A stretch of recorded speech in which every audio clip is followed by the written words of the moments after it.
खंडर में प्रभात की संधि में ममता ने देखा। अभी सुबह, प्रभात यानी सुबह हो चुकी थी।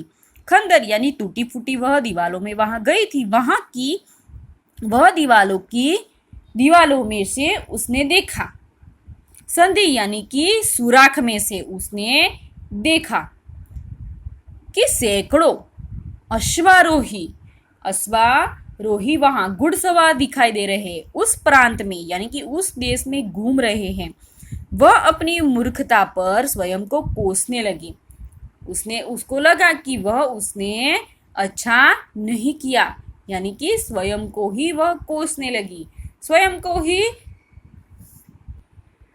डांटने लगी। एकाएक झोपड़ी से निकलकर पथिक, वह मुसाफिर वहां झोपड़ी से निकल आया। मिर्जा, मैं यहाँ हूँ। शब्द सुनते ही प्रसन्नता की चित्कार हुई। प्रसन्नता फैल जैसे गई। ध्वनि से प्रांत गूंज उठा। वह देश गूंज रहा था। ममता अधिक भयभीत हुई। वह ज्यादा डर गई। पथिक ने कहा, वह स्त्री कहाँ है?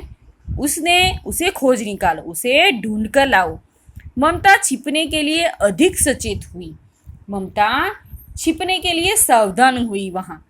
वह मृगदाव में चली गई। कहाँ? तो शिकारियों से बचने के लिए मृगों के छिपने का वन था वहां चली गई। दिन भर उसमें से न निकली।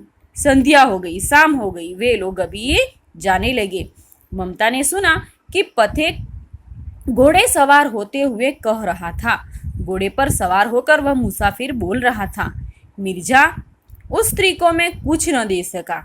उसका घर बनवा देना, क्योंकि विपत्ति यानी आपत्ति के समय उसने मुझे विश्राम दिया है, वहां आसरा दिया है। मैंने यहाँ विश्राम किया है। यह स्थान तुम भूलना मत।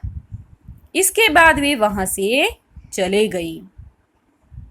चौसा के मुगल पठान युद्ध को बहुत दिन बीत गए थे। ममता अब 70 वर्ष की वृद्धा हो गई थी। वह एक दिन अपनी झोपड़ी में पड़ी थी।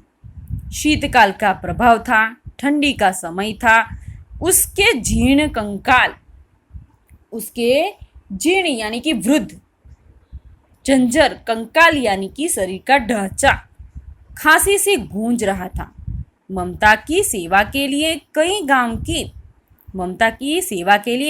गांव की 2-3 स्त्रियां उसे घेर कर बैठी थी, क्योंकि ममता पूरे जीवन सबके सुख और दुख में सहभागी थी। उन्होंने उसको आसरा दिया था।